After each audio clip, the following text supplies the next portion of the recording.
Welcome to the episode number 3. आज काय बघायचं आपल्याला? डिटर्मिनंट्स अँड मॅट्रायसेस मधल्या ऍप्लिकेशन ऑफ डिटर्मिनंट्स हा जो पार्ट आहे त्यातले जे काय कन्सेप्ट आहेत तेवढे आपण फक्त समजणार आहोत. ओके. तर त्यामध्ये आपल्याला 11वीचं शिकायच्या आधी थोडीशी एक पाऊल मागं घेऊ आणि आपण 10वीत येऊ. 10वीत आपण क्रेमर्स रूल शिकलेलो, आठवतंय सगळ्यांना? समजा मी तुम्हाला दिलं 3x plus 2y is equal to 6, 4x plus 5y is equal to 7, आणि असं समजा तुम्हाला मी दिलं आणि तुम्हाला म्हणलं सोल्युशन सांगा. तर आठवतंय आपण 10वीत केलेलं असं क्रेमर्स रूल मध्ये 3, 2, 4, 5 यांना म्हणलेलं A1, B1, A2, B2. मग काय लिहिलेलं A1, सॉरी A2, B2. ह्याला आपण म्हणतो C1, ह्याला म्हणतो C2. मग त्याच्यानंतर आपल्याला एक्स हा एक व्हेरिएबल होता, म्हणून आपण त्याचे काय केलेलं, dx शोधलेलं. dx करताना काय करायचं होतं, एक्सचे जे व्हेरिएबल्स आहेत 3 आणि 4 ह्यांना आपण रिप्लेस करायचो 6 आणि 7 नी. क्लिअर आहे? तसंच आपण dy साठी करायचो. dy साठी काय करायचो, 3, 4, 6, 7. आणि मग how we use to find X, dx by d. And y how we used to find dy by d. याद है ये 10th स्टैंडर्ड का था? यस, याद है सर, थोड़ा थोड़ा सा याद है, हमने किया था. तो उसका ही एप्लीकेशन हमें बस अभी तीन, इसमें हमने देखो अगर डिटरमिनेंट जो था वो 2 into 2 का था, अभी 3 into 3 का डिटरमिनेंट्स के लिए क्या होगा कि तीन वेरिएबल्स आ जाएंगे और तीन वेरिएबल्स आके उस इक्वेशंस के हमें सॉल्यूशंस ढूंढने होंगे. तो देखते कैसे आएगा. तीन इक्वेशन हम लोग कंसिडर करते हैं. A1x plus B1y plus C1z is equal to D1. उसके बाद A2x plus B2y plus C2z is equal to D1 plus C3z is equal to D. Simple सी चीज है. क्या किया है, थोड़ा सा हमारा लाइट का इशू है गाइस, बीच में ऐसे बोर्ड हमारा डार्क होता है, ब्राइट होता है, संभाल लेना. कुछ दिन में नया अपडेट कर देंगे, ठीक है. तो अभी यहाँ पे ध्यान दो कि तीन इक्वेशंस है मेरे पास और कितने वेरिएबल्स है, तीन वेरिएबल्स है, एक्स वाई जेड. जो उन वेरिएबल्स का मुझे वैल्यू ढूंढना है. अननोन्स है, तीन अननोन्स है. तो मैं क्या करूंगा, एक डिटर्मिनेंट बनाऊंगा पहले तो 3 into 3 का. क्या होगा, जितने भी कोएफिशिएंट है एक्स वाई जेड के उठाओ, पहले इसमें लिख दो. दूसरे इक्वेशन के कोएफिशिएंट्स उठाओ, यहाँ पे लिख दो. खत्म, कहानी खत्म, खेल खत्म, आंसर आ गया. सही है, यहाँ तक किसी को कुछ डाउट? क्या किया है हमने, डी एक डिटर्मिनेंट बनाया है, A1 B1 C1. A1 B1 क्या है, कोइफिशिएंट्स है मेरे, जो तीन इक्वेशंस मुझे दिए गए थे, जिसमें मेरे तीन अननोन्स थे, वेरिएबल्स थे, ठीक है. फिर अभी मुझे क्या करना है, एक्स जानना है, तो dx ढूंढना पड़ेगा. उसी तरीके से dy ढूंढना पड़ेगा, और एक मुझे dz ढूंढना पड़ेगा. सही है. dx से क्या आएगा तुम्हें, जहां पे भी x के है उन सबको हटाओ और d रख दो. D1 D2 D3. फिर आएगा B1 C1 B2 C2 B3 C3. dy का क्या आएगा, y के जो भी है उनको उठा के d रख दो, बाकी सब सेम रहेगा. A1 A2 A3 D1 D2 D3 C1 C2 C3. Z के लिए भी वही करना है, बस जेड जहाँ पे भी जेड के कोएफिशिएंट्स है उनको उठाओ और रख दो, वह उसके जगह D. B1 B2 B3 D1 D2 and D. तो ये तुम्हें चार वैल्यूज मिलेंगे. देखो ये एक चीज सबसे जान लेना, डिटर्मिनेंट क्या है ना, एक स्केलर है, वैल्यू बनती है वो. आगे जाके हम जब मैट्राइसेस देखेंगे ना, मैट्राइसेस से हमें समझ में आ जाएगा कि वो अरेंजमेंट है एक्चुअली. ये डिटर्मिनेंट क्या करता है, उस ऐसे अरेंजमेंट्स का वैल्यू निकालता है। तो this is generally nothing but a value. So एक यहाँ पे हमें कुछ तो वैल्यू आ जाएगी dz की, dy की कुछ तो आ जाएगी, dx की आ जाएगी, यहाँ से d की मिलेगी। फिर हमारा वही कहानी, x is equal to D X by D, Y is equal to D Y by D, and z is equal to dz by. Clear, कहानी खत्म। एक्स वाई जेड के वैल्यूज मिल गए। ओके, लिख लो, पॉज कर।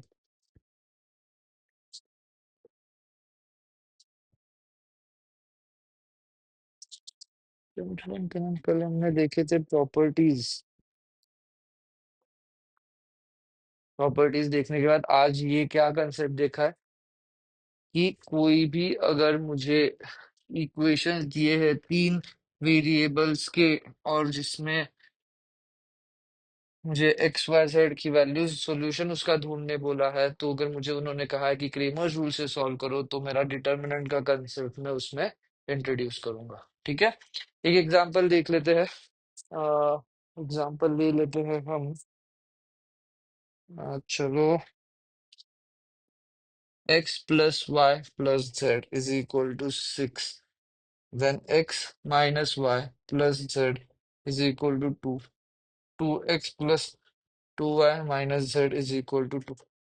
इसमें अगर उन्होंने कहा है, क्वेश्चन क्या है कि solve this linear equation using Cramer's rule. Cramer's rule से कहा है, सिंपल है, सबका कोएफिशिएंट निकालो एक्स वाई जेड में। इसमें क्या है कोएफिशिएंट, a1 की वैल्यू 1, b1 क्या है 1, c1 क्या है 1, d1 क्या है 6।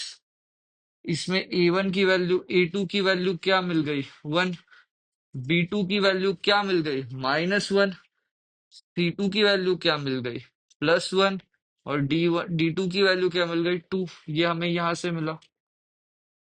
इस चीज को यहाँ से हमें a3, b3, c3 और d3 आएगा। आप तो होशियार हो, आप मुझे बताओगे खुद ही कैसे आएगा। एक, फिर उसके बाद तीन, ना नहीं, कितना, दो, फिर इधर एक -1, और यहाँ पे होगा 2। मिल गई हमें सारी वैल्यूज। अभी अरेंज करना है, डी ढूंढना पड़ेगा। डी ढूंढने के लिए क्या है, इनके कोएफिशिएंट्स को अरेंज कर दो, 1 1 1। फिर उसके बाद a1 ये हो जाएगा 1 -1 1, हो जाएगा 1 2 -1। इसकी वैल्यू ढूंढो।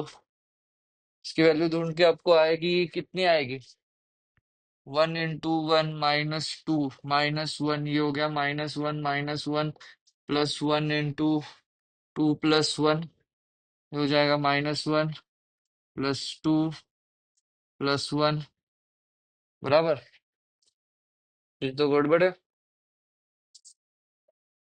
ये -2 हो जाएगा, और ये 3 हो जाएगा ना यार, गड़बड़ इधर होगी।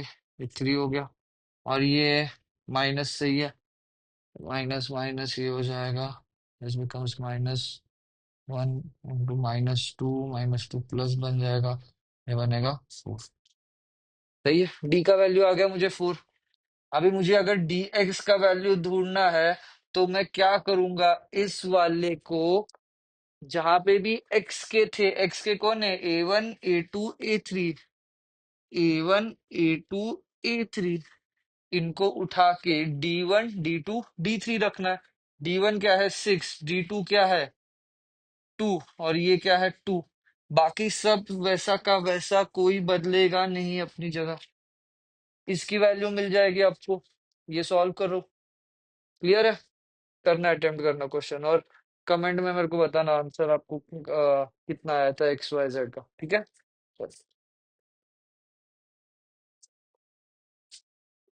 नोट डाउन कर लेना।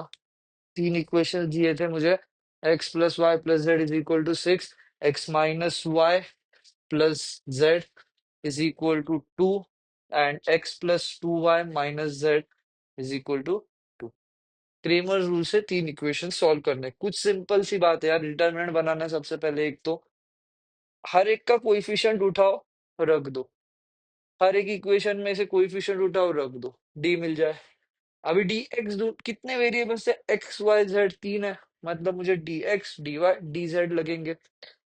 हाँ, 10th में याद करो, सिर्फ डी एक्स और डी वाई ढूंढते थे हम लोग, यहाँ पे डी जेड भी ढूंढ रहे हैं, बस एक स्टेप ऐड हो गई है। ओके, चलो।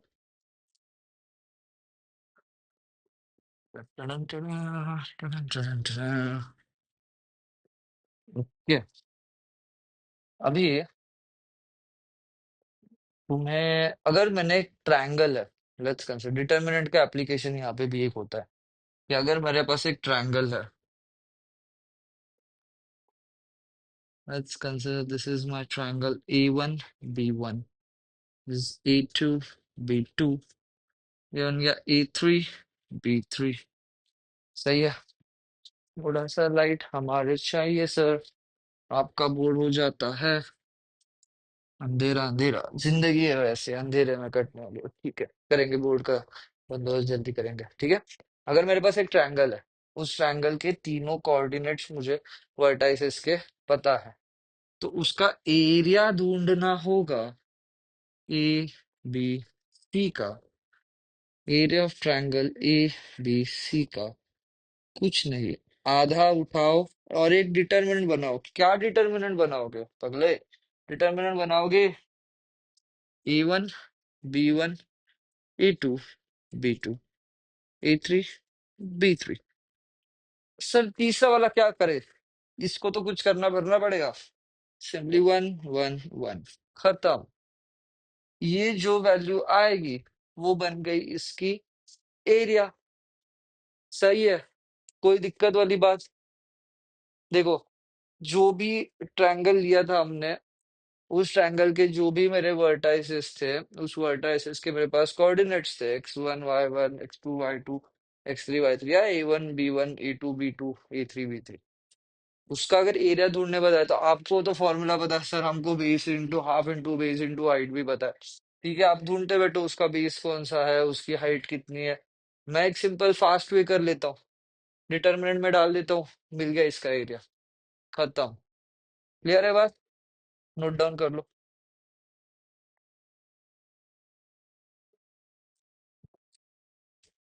हाँ। इसमें क्वेश्चन करेंगे।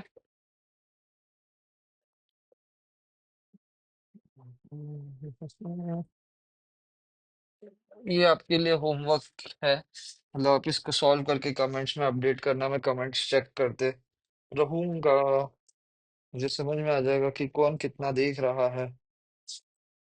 ठीक है, ये होमवर्क ले लो और इसके मुझे आंसर्स बताना। 3/2 - 1। Okay sir. और देखो यार, गूगल करोगे तो मिल जाएंगे फटाक से आंसर, कुछ देर नहीं लगता गूगल करने में, आंसर ढूंढने। और फिर अपना दिमाग नहीं ग्रो होगा, सिर्फ गूगल करने की स्पीड ग्रो हो जाएगी हमारी, और कुछ नहीं, हमें खुद का दिमाग ग्रो करना है, ठीक है। तीन वर्टाइसेस दिए आपको ट्रायंगल के, A1 B1। सबसे पहले तो मैं ये काम करूंगा, A2 B2 C2 sorry C3 नहीं A3 और B3, A1 B1 A2 B2 A3 B3। ये तीनों को मार्क कर लिया, फिर पिछला वाला पन्ना पलटता हूँ, मेरे पास फॉर्मूला है, फॉर्मूला में डाल के वो डिटरमिनेंट सॉल्व करता हूँ, आंसर मिल जाएगा, ठीक है। कमेंट में होगा आंसर क्या है इसके, ठीक है। लिख लो जो क्वेश्चन, उसके बाद नेक्स्ट कंसेप्ट अभी देखते हैं। तीनों अगर इक्वेशन, अगर आपको तीन इक्वेशन नहीं, आप एक काम करते हैं, आपको क्या क्या कौन सा टर्म है बचा है अपना, और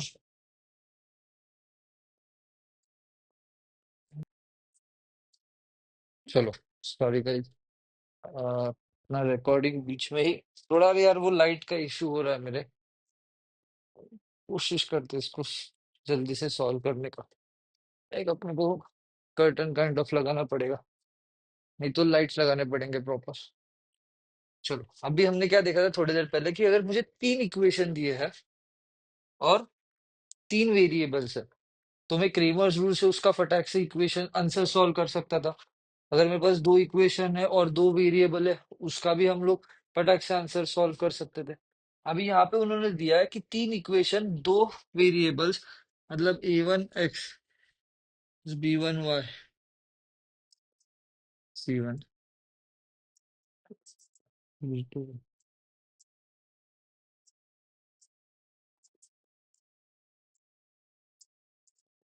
इज इक्वल टू सी पे। ओके, एक सेकेंड रुको, हम लोग लाइट भी ऑन कर ले रूम का पूरा। जय भगवान, लगा दो लाइट। ठीक है, तीन इक्वेशन है हमारे पास।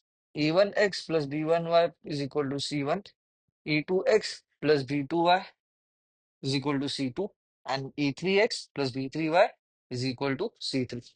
अभी उन्होंने पूछा ये तीन इक्वेशन कंसिस्टेंट है या नहीं है। कंसिस्टेंट होना या नहीं होना क्या है आपस में, पहले ये बात देख लो। कंसिस्टेंट है या नहीं है, इसके लिए समझना पड़ेगा कि अगर मैं कह रहा हूँ वो कंसिस्टेंट है, तो उनमें कुछ ना कुछ तो सॉल्यूशन लाए करता है। मतलब वो कहीं ना कहीं तो उनके पास एक यूनिक सॉल्यूशन तो होगा, नहीं तो इनफाइनाइटली मेनी सॉल्यूशंस तो होंगे। ऐसा नहीं होगा कि उनके पास सॉल्यूशंस ही नहीं है। नो सॉल्यूशन का केस कब हो जाता है, जब वो इनकंसिस्टेंट होता है। कंसिस्टेंट मतलब either there can be one unique solution और इनफाइनाइटली मेनी सॉल्यूशन। ठीक है, इस बात को होता है कंसिस्टेंट। अभी ये हमें चेक करना है नहीं कि ये तीनों इक्वेशन कंसिस्टेंट है या नहीं। उसके लिए एक सिंपल से पहले एक उन्हें एक वैल्यू होती है जो उन्हें चेक करनी पड़ती है हमें, कि इसका जो भी जो भी इसका डिटर्मिनेंट बनेगा। Yes, guys. ये हटा देते हैं कि इसका जो भी डिटर्मिनेंट बनेगा a1x plus b1y is equal to c2, किसका डिटर्मिनेंट बनाना है? कोइफिशिएंट्स और जो कांस्टेंट्स है उनका। अभी कोइफिशिएंट्स और कांस्टेंट्स है उनका मतलब कैसे? अभी देखो, हम लोग जब क्रेमर्स रूल कर रहे थे, तब एक बात ध्यान में रखो कि हमने क्या किया था। a1x plus b1y plus c1z is equal to d1 था। तो जो कांस्टेंट टर्म था d, जिसपे कोई भी वेरिएबल नहीं था, उसको इक्वल टू के इस साइड रखा और यहाँ के सारे उठाए और डिटरमिनेंट में डाले थे।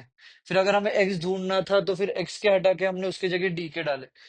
अब यहाँ पे क्या करना है, यहाँ पे सबको इक्वल टू के एक साइड ले आओ। मतलब इस केस में क्या हो जाएगा, a1x प्लस, पहले सबको अपनी इसमें लेके आता है। इसको मैं लिखूंगा ऐसे, a1x plus b1y minus c1 is equal to 0। Equal to के उस साइड सब लोग आ जाने चाहिए, मतलब इक्वल टू 0 हो जानी चाहिए वो चीज। इसके लिए भी वैसे ही करता हूँ।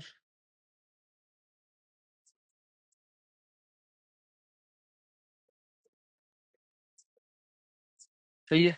ऐसा करने के बाद जो मुझे एक डिटर्मिनेंट मिलेगा, क्या होगा वो determinant? a1 b1 c1 minus c1 आएगा इस बार, a2 b2 c2 a3 b3। ये वैल्यू 0 आनी चाहिए। अगर ये वैल्यू 0 आ गई तो मैं कहूंगा कि वो कंसिस्टेंट है। आपके टेक्स्ट बुक में इसको अगर क्वेश्चन का फ्रेम देखो कि उन्होंने कैसे किया होगा। उन्होंने दिया है, find K if following equation are consistent और। अगर उन्होंने दिए कि कंसिस्टेंट है, मतलब उन्होंने क्या बताया कि यार तुम जो भी तुम्हें इक्वेशन दिए होगे उसमें के आया होगा कहीं, तो उन्होंने कहा है कि उसको ऐसा डिटरमिनेंट बनाओ, उसको इक्वेट करो 0 के साथ। जो भी के की वैल्यू सेटिस्फाई करी तभी फिर वो बनेंगे कंसिस्टेंट, क्योंकि कंडीशन क्या दी गई है कि वो कंसिस्टेंट है। और कंसिस्टेंट कब होते हैं? जब हमारे पास तीन इक्वेशंस और दो वेरिएबल्स होते हैं। तो हमें क्या करना है, सबको पहले तो इक्वेशन, जितने भी इक्वेशंस है उन सारी इक्वेशन को इक्वल टू 0 में लाओ। उस फॉर्म में लाने के बाद उसके जितने भी एक दो वेरिएबल्स होंगे एक्स और वाई, उसका कोएफिशिएंट और उसके साथ जो एक कांस्टेंट टर्म होगा, उसको लाके फर्स्ट रो में बिठा दो। दूसरे इक्वेशंस के लाके दूसरे रो में बिठा दो। तीसरे इक्वेशंस के लाके तीसरे रो में बिठा दो। ऐसा बिठाने के बाद उस डिटरमिनेंट की जो भी वैल्यू आएगी वो 0 ही होगी। अगर ऐसा होने होता है तो मैं कहता हूँ कि इक्वेशन कंसिस्टेंट है। ठीक है, तो ये एक जस्ट वे हो गया टू चेक कि मेरे इक्वेशन कंसिस्टेंट है या नहीं है। उस पे सॉल्यूशंस होंगे नहीं होंगे वो अलग बात होती है, कि इनफाइनेटली मेनी सॉल्यूशन होगा या वन सॉल्यूशन होगा या नो सॉल्यूशन भी होगा। क्योंकि अगर पैरेलल आप देख लो, पैरेलल लाइन ले लो, a1 plus b1 Y plus c2 और 2a1 plus 2b1 Y plus 2c2 is equal to 0। और एक ले लो a2 plus b2 Y plus c2 is equal to 0। ठीक है, ये तो c1 हो गया पैरेलल लाइन से तीनों। इसका भी देखो डिटर्मिनेंट तुम्हें 0 ही मिलेगा इसका। तो कंसिस्टेंट तुम कहोगे है नहीं है, कंसिस्टेंट बस एक चेक वे हो गया कि ये कि इक्वेशन हो है या नहीं, फिर कंसिस्टेंट होने पे नहीं होने पे उसके कितने सॉल्यूशंस आ रहे हैं, उसके पास वन यूनिक सोल्यूशन आ रहा है या मेनी सॉल्यूशंस आ रहे हैं या नो सॉल्यूशन आ रहा है, वो चीजें हम आगे जाके देखेंगे। बट कोई भी तीन इक्वेशंस अगर कंसिस्टेंट हो, ये तुम्हें अगर पूछा है दो वेरिएबल्स में कुछ क्या करना है, जितने भी टर्म्स है लेफ्ट हैंड साइड लेके आओ इक्वल टू 0। ओके, लिख लो ये।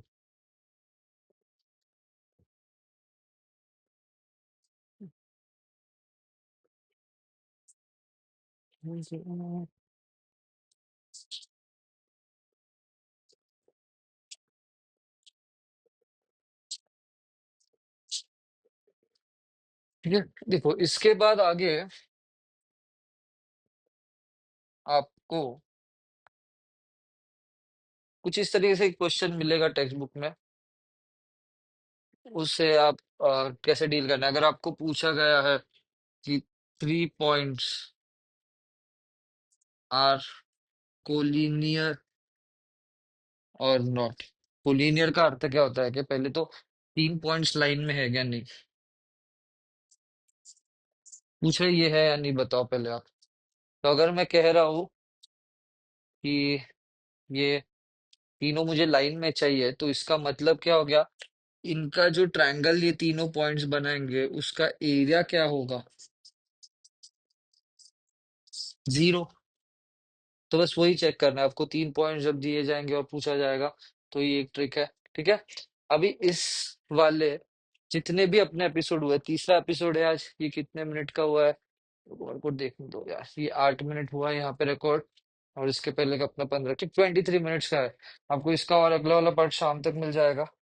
बट ये देखो, ये दो वीडियो 3 वीडियो जो है, वो देखने के बाद आपका स्टेट बोर्ड का हो या आपका सीबीएसई बोर्ड हो, आपके टेक्स्ट बुक में कि एटलीस्ट पहला जो भी एक्सरसाइज होंगे, पहले 2 या 3 एक्सरसाइज, अगर मैं स्टेट बोर्ड की बात करूँ तो पहले 4.3 से 4.3 तक आप सारे सॉल्व कर सकते हो, और मिसलेनियस एक्सरसाइज 4A जो है वो भी आपको आसानी से सॉल्व हो जाएगा ये क्वेश्चन से। उसका वीडियो भी मैं डालूंगा।